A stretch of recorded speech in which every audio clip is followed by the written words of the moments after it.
Hello दोस्तों, नमस्कार। एक बार फिर से मैं पार्ट 2 में आपको मसल्स के जो एक्शन पोटेंशियल उसके बारे में आज डिस्कशन करूंगा। इससे पहले मैं आपको एक ओवरव्यू दिखा देता हूं जो हमने इससे पहले पार्ट 1 में डिस्कशन किया था कि एक मसल्स का मैंने स्ट्रक्चर डिस्कशन किया था। तो उसमें ये होता है कि मैंने मसल्स जो स्केलेटल मसल्स की बताई थी कि स्केलेटल मसल्स में स्ट्राइटेड अपीयरेंस होता है, वॉलेंट्री है, सोमेटिक कंट्रोल होता है। क्योंकि जब भी आप चाहते हो तो इसके लिए जैसे ये अंगुली इसको फ्लेक्स कर सकते हो, एक्सटेंशन कर सकते हो।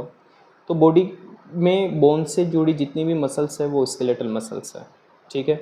फिर मसल्स की स्ट्रक्चर देखिए तो एक्चुअली क्या, एक मसल्स क्या, तो एम्ब्रियो पीरियड में बहुत सारे सेल्स आपस में जुड़ के एक एलोंगेटेड बहुत लंबा फाइबर बनाते हैं। इसी कारण से मसल सेल्स को जनरली मायोफाइबर या मसल्स फाइबर कहा जाता है, क्योंकि ये लंबी लंबी सेल्स होती है और न्यूक्लियस इनका एक में हो जाता है। न्यूक्लियस का डिवीज़न नहीं होता है।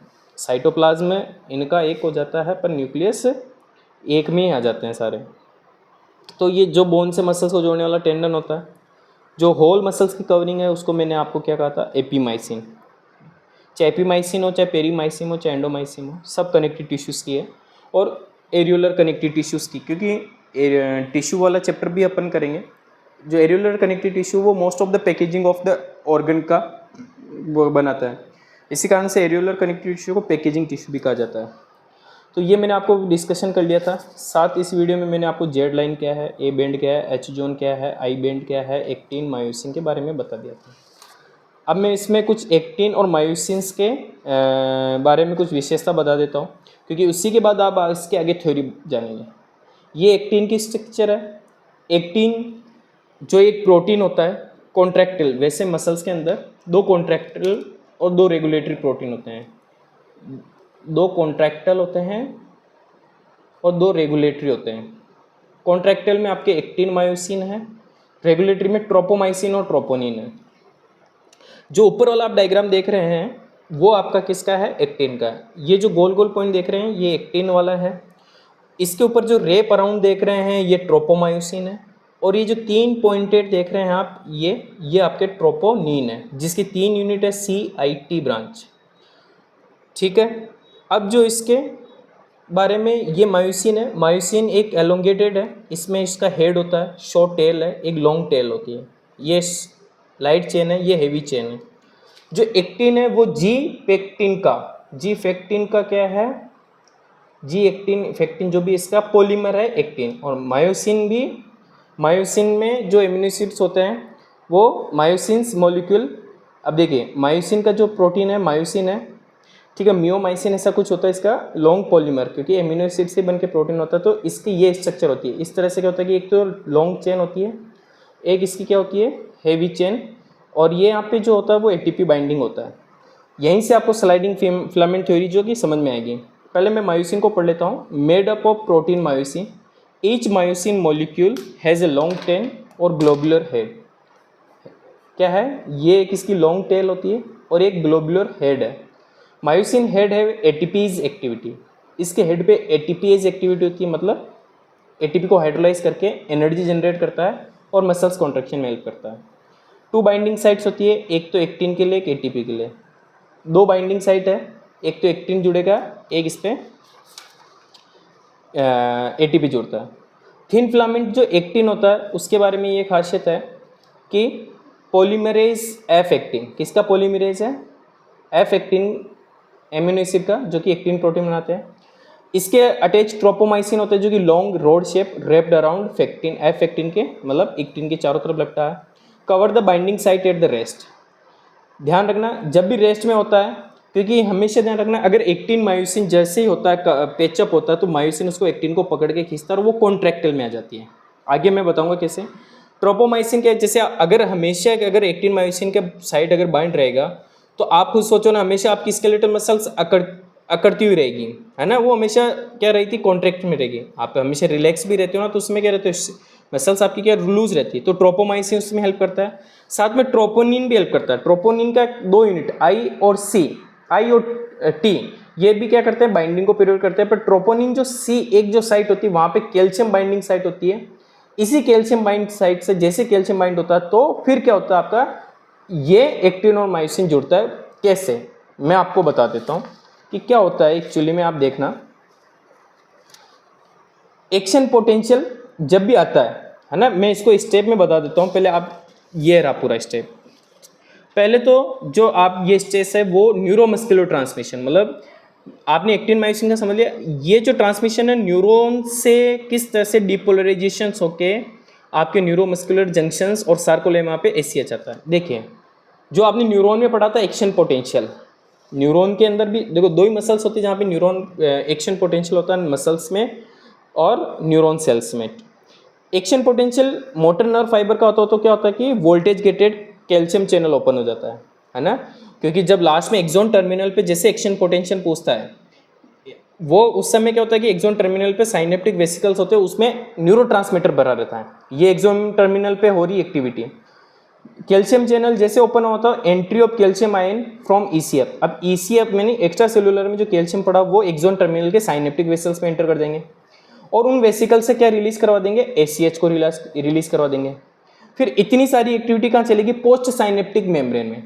जैसे एसीएच जो कि post synaptic membrane neuromuscular junctions में, जैसे एसीएच रिलीज हुआ न्यूरोमस्कुलर जंक्शन पे, वो एसीएच क्या किस पे बाइंड होगा, सार्कोलेमा पे, बराबर। जैसे वो सार्कोलेमा पे पोस्ट सार्कोलेमा मेम्ब्रेन पे अटैच होगा तो वहां से क्या रिलीज होगा, सोडियम चैनल, जो क्योंकि सेल्स के ऊपर 4 तरह के चैनल्स हैं मेनली। लाइगेंड चैनल वो चैनल होते हैं जहाँ से किसी सेल मेम्ब्रेन के ऊपर कोई हार्मोन, केमिकल, न्यूरोट्रांसमीटर अटैच होते हैं तो लाइगेंड चैनल ओपन होते हैं। जैसे चैनल ओपन होता है तो सोडियम भर भर के अंदर आता है। सोडियम सबसे ज़्यादा कहाँ प्रेजेंट है दोस्तों, ईसीएफ में प्रेजेंट है। लाइगेंड चैनल है। इसी तरह से वोल्टेज डिफरेंशिएट चैनल होता है कि भाई वोल्टेज जैसे डिफरेंशिएट हुआ तो चैनल ओपन हो जाएगा।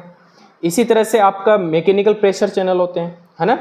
सोडियम चैनल ओपन हुआ क्योंकि वहाँ पे उसकी सरफेस पे क्या न्यूरोट्रांसमीटर अटैच हुआ।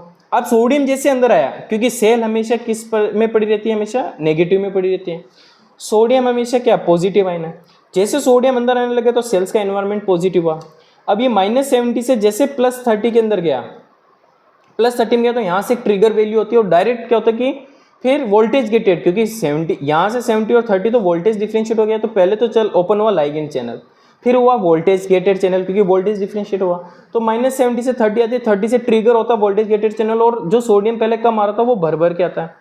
सोडियम ईसीएफ से अंदर आ गया। अब डेवलपमेंट, अब यहाँ से क्या होता है कि एक्शन पोटेंशियल मसल्स का जनरेट होता है। पहले तो एक्सोन टर्मिनल पे हुआ, अब सोडियम आयन की वजह से एक्शन पोटेंशियल जनरेट हुआ। यहाँ तक तो पहले कहानी। अब मसल्स के अंदर क्या होता है दोस्तों, ये देखना। Event of during muscular contraction, stimulation of muscles fibre by the nerve action potential, क्योंकि नर्व का एक्शन पोटेंशियल की वजह से कैल्शियम ने क्या रिलीज करवाया, एसीएच के अटैच होने से सोडियम गेटेड चैनल ओपन हुआ, वोल्टेज गेटेड चैनल, जो कि चैनल जितने भी ओपन होते हैं वो सोडियम को एंट्री करवाते हैं। फिर क्या होता है कि generation of action potential muscles में जनरेट होता है। अब क्या होता है कि जो एक्शन पोटेंशियल होता है वो सार्कोलेमा पे क्या होता है कि टी ट्यूब्यूल्स होते हैं। मसल्स स्ट्रक्चर पे एक टी ट्यूब्यूल स्ट्रक्चर होती है, वो क्या कहती है कि जैसे ये आपकी एक मसल सेल्स है, ये अंदर की तरफ इस तरह से क्या होती है टी ट्यूब्यूल्स होते हैं जगह जगह। ये क्या होते हैं कि आपके सार्कोप्लाज्म रेटिकुलम है ना, टर्मिनल सिस्टर्नाई, जो कि is a part of the dilated sake of the sarcoplasmic reticulum. जैसे कि एंडोप्लाज्मिक रेटिकुलम में होता है वैसे सार्कोप्लाज्मिक रेटिकुलम में उसको हम कह देते हैं सार्कोप्लाज्मिक रेटिकुलम। वो सार्कोप्लाज्मिक रेटिकुलम में के जो नलियाँ होती हैं, ट्यूब्स होती है, वो एक डायलेटेड सेक्स होती है जो कि टी ट्यूब से अटैच होती है, उसको सिस्टर्ना कहते हैं। अब सिस्टर्ना में क्या होता है कि कैल्शियम बहुत अमाउंट में भरा रहता है, तो टी ट्यूब्यूल में जैसे सोडियम आता है तो सार्कोप्लाज्मिक रेटिकुलम में जो सिस्टर्नाई में जो कैल्शियम भरा वो बाहर आने लग जाता है। ये कैल्शियम आने लगता है सिस्टर्नाई टू द सार्कोप्लाज्म। अब ये कैल्शियम जैसे बाहर आया सिस्टर्नाई से, ये कैल्शियम किस पे बाइंड होगा, ट्रोपोनिन सी पे। मैंने आपको क्या कहा था कि ट्रोपोनिन की 3 यूनिट है, टीआई तो क्या करता है प्रिवेंशन ऑफ एक्टिन मायोसिन, पर ट्रोपोनिन सी पे जैसे कैल्शियम बाइंड हुआ तो इसने पूरे एक्टिन के मूवमेंट को, ये जो आप देख रहे हो ना, इसने कवर कर रखा है यहाँ पे ट्रोपोमाइसिन ने, तो ये ट्रोपोनिन सी पे कैल्शियम लगते हैं, इसका पूरा लेटरल मूवमेंट हो जाता है, इस तरह से पूरा घूम जाता है, तो ये मायोसिन क्या हो जाता है, फ्री हो जाता है एक्टिन को बाइंड करने में। ठीक है, अब मायोसिन क्योंकि ये लेटरल मूवमेंट हो गया, पहले तो इसने कवर कर रखा था, मायोसिन ने जैसे एक्टिन को बाइंड किया तो ये जो एटीपी है यहाँ पे, इस एटीपी को ये यूज करके हाइड्रोलाइज करके, जैसे ये मायोसिन, आप ये समझो कि जैसे ये मायोसिन एक्टिन के जैसे अटैच हुआ तो इस मायोसिन ने एक इसको पीछे करना स्टार्ट किया।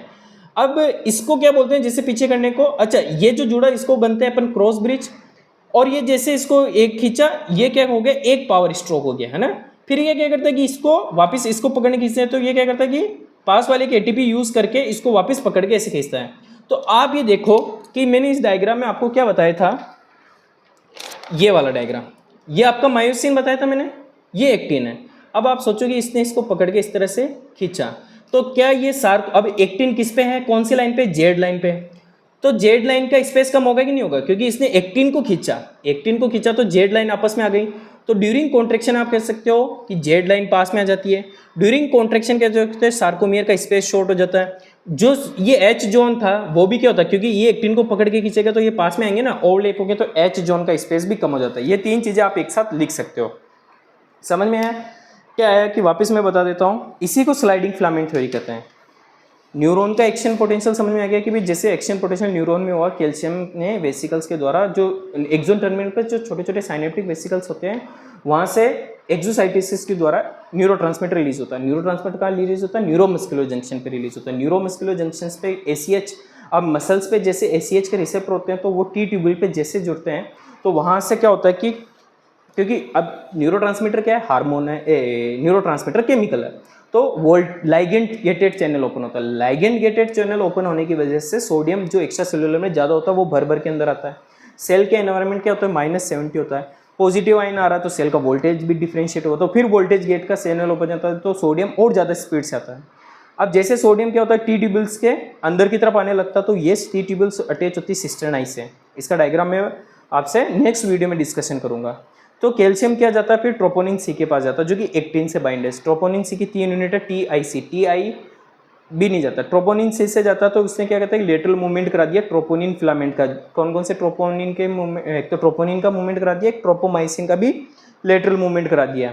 तो वो क्या हो गया, अनकवरिंग हो गई मायोसिन की बाइंडिंग। फिर क्या हो गया, फॉर्मेशन ऑफ क्रॉस ब्रिज बन गया, और मायोसिन और एक्टिन बाय यूजिंग ATPs के द्वारा क्या होता है कि आपका मूवमेंट होता है, ये मस्कुलर कॉन्ट्रैक्शंस होता है। तो ये पूरा क्या है आपकी स्लाइडिंग फिलामेंट थ्योरी है दोस्तों। अगर अब जो हम नेक्स्ट वीडियो में, एक तो मसल्स के फंक्शंस आपकी बॉडी में क्या क्या हैं, और इसके अंदर एक न्यूरोमस्कुलर जंक्शंस मैं आपको डायग्राम में समझा दूंगा। तो तीसरे पार्ट में ये मसल्स का पूरा आपका कवर हो जाएगा, ठीक है। फिर उसके बाद कुछ आपकी मसल्स है जो को मैं आपको इंडेक्स में बता दूंगा, और कुछ डायग्राम है तो मैं आपको डायग्राम से एक्सप्लेन कर दूंगा। तो ये मसल्स का चैप्टर हो जाएगा तीसरे वीडियो में। हम फिर जो अगला वीडियो अपन बनाएंगे वो स्केलेटल के बोन के ऊपर बनाऊंगा, तो आपको ये बोन का पूरा चैप्टर क्लियर हो जाएगा। दोस्तों अगर वीडियो पसंद आई तो शेयर कीजिए और चैनल को सब्सक्राइब कीजिए। थैंक यू सो मच दोस्तों।